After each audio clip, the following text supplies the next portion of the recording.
Well, hello, dear viewers and English students and friends.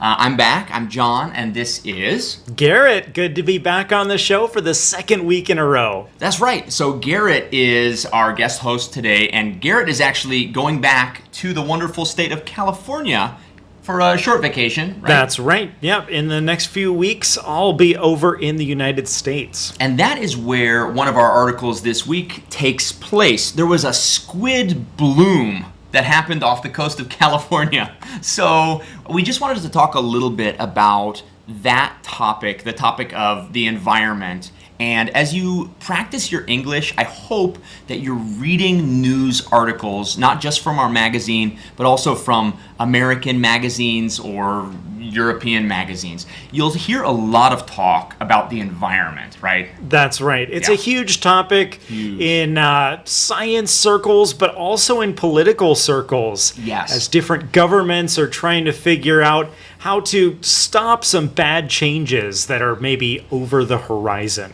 That's right. Have you ever, in your own house, maybe with your wife or when you were a kid with your family, have you ever thought about whose turn it is to take out the trash? Ooh, maybe with my college roommates. Yes, okay. We had 9 guys, so figuring out whose responsibility it was always difficult. We never really decided anything, so it would just sit there for a long time. Just pizza boxes, just stacking up. That's right. So the world, I sometimes feel like we're a bunch of college roommates, a lot of different countries, and we're kind of arguing about whose turn it is to take out the trash. There's this thing called the Great Pacific Garbage Patch. A patch is like, how would you describe a patch? Well, it makes me think of a cabbage patch. Mm-hmm. So like an area where cabbage is grown is called a cabbage patch. It's an area of kind of concentrated something. Yeah. And this garbage patch is a little different. It's not like one big chunk of trash. It's just an area that has a significant amount of plastics in the ocean. Yes, and so patch is a term you'll hear when you're looking at maps. Oh, there was a patch of land. And so what happens is the Pacific Ocean has a lot of currents, and it pulls the garbage that's coming out of rivers and shorelines, and it's pulling that towards this sort of central region where currents cross. I don't know, I'm not a scientist, so look it up and do your own research. But what's happening is this is a big problem, and in a lot of other parts of the world, we're experiencing something called global warming. I'm sure that's a term you've heard before. How would you just in brief describe global warming? Yeah, I know it's something we've talked about many times through our magazine and our radio show. Global warming is the warming of the Earth in temperature kind of across each year, year on year. We also talk about climate change because in some places in the winter, the Earth is also getting even colder. Right. And so because of a number of factors, the climate is changing, and it's changing ocean levels and a number of other things that might affect us as people. Right. So let's put up our poll question really quick. The conversation today is simple, but it's a really big issue. The question for today is, how often, how much do you think about pollution and global warming? Very often, sometimes, or almost never, kind of out of sight, out of mind. I know in Taiwan, pollution is one of those things we talk about. We have a lot of people living close together. There are a lot of rivers that we depend on. Have you seen the effects of pollution either in the States or in Taiwan? Yeah, I think both pollution and global warming are big topics in Taiwan. Mm-hmm. I think a lot of universities talk about it a lot. The government has a lot of programs to try and address these things. Yeah. And I think one of the big impacts here in Taiwan is that most trash is burned. Whereas in the States, we bury a lot of our trash under the ground. Yeah. And so it's the effects of that burned trash are kind of in the air. And so I feel like maybe you think about it a bit more, or you live near one of those, we call them trash incinerators. Yeah. And I do feel the effects of kind of the air pollution sometimes. Yeah. On some days, you kind of feel it in your lungs. Yeah. And there aren't there's no easy way of dealing with plastics. When you put it in the ground, it will still end up releasing harmful chemicals. One thing, my wife actually she got her master's degree in environmental systems engineering here at Taida in Taipei. And so she was often taking samples of chemicals from the rivers locally to see how it was affecting wildlife. So we really just want to open the door to this conversation, give you guys some terms to talk about. There's one thing called greenhouse gases, and that has to do with burning things also, right? In part, yeah. It's a number of different factors. Yeah. So those are gases that get released into the air, and then when sunlight comes down to the earth, usually that heat and that energy bounces off the earth and goes right back into space. And it doesn't affect us too much. We just get a little bit warmer, maybe a tan on a nice beach day. But with those greenhouse gases, that light and that energy gets trapped under those gases. And so the earth gets warmer and warmer.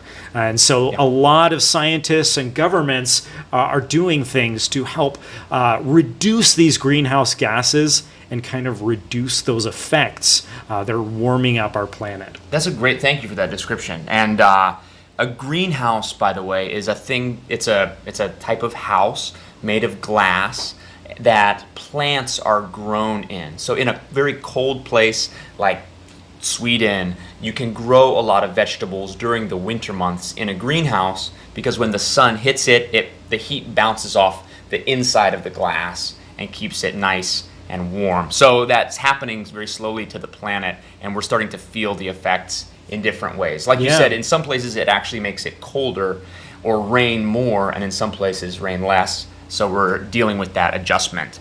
Okay, so our poll is coming in. How often do you think about pollution and global warming? Well, we have 45% of people coming in and saying very often.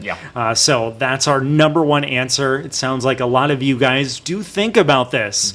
Maybe you have to think about this for your jobs. You're seeing articles in our magazine about it, or it's something that you really care about and really want to make an impact in. Yeah, it's something that I'd say I think about very often, especially because it is in the news a lot. So I'm often reminded of it. Our article from this month is talking about a very interesting phenomenon. Phenomenon? Am I saying that word right? Phenomenon. Yeah, it's a fun word. Phenomenon. Well, in Chinese, you might say 现象. Something that is happening. Something that's happening in the world, happening in our society that has some impact. Yes. Okay, so Hannah is thinking about this. She says she thinks about global warming quite often recently because it's getting hotter and hotter in recent years. True. I agree. And Alan, it's so hot today, it's so hot. Alan points out that many people think about the environmental problems, but we still need some regulations to lead the public into taking action. And Alan, that is a really good point. It's a difficult one because oftentimes governments don't want to upset people by making their lives less convenient. So it takes wisdom and bravery on the part of the government and foresight to deal with that. Foresight is the ability to kind of see into the future and respond. So anyway, those are some topics. The thing that was happening in California, though, was as the oceans warm up, there are these squid. You guys have probably eaten squid in sushi before. And these little squid called market squid, I think they're only about this big. They have been growing. The numbers have been growing by like 20 times their usual numbers. So a lot of animals like dolphins and big tuna fish will eat squid. Squid also eat smaller animals. But because of the warming oceans, there have just been huge numbers of these squid. First of all, do you like eating squid? Yeah, I do enjoy eating squid. I don't eat it all the time. I don't think people in the U.S. eat as much squid as people here in Taiwan. Yeah, I don't think so. We eat, there's this thing called calamari that's deep fried squid that is amazing. That's pretty popular. Yeah, and that's popular here in Taiwan too. Yeah. But here in Taiwan, we eat non-fried squid as well. Well, okay, so give us some good news. So Garrett is a really good cook. Garrett, now that there are so many squid in the world, how do we prepare and eat these squid? Well, I don't know that I've ever made squid, actually, but I do love it deep fried as like calamari with some dipping sauce. It's a great snack. All right. Well, global warming, we do want to take it seriously. And I know for myself, I want to have better habits with recycling and using less trash. So I just pray God gives us all wisdom how to be stewards of our environment. A steward is the person in charge of a house while the boss is away. So I believe God put us here to steward the environment, to be kind of like global gardeners. And that takes all of us working together. But it's a really good job, but it's a tough one. So let's put our final question up for today, something to leave you guys, get you guys responding here. What plant or animal are you most worried about going extinct, and why? So when an animal or plant goes extinct, that means every single one of that animal goes away, Yeah. it dies, so They're all that dead. animal is gone. Yeah.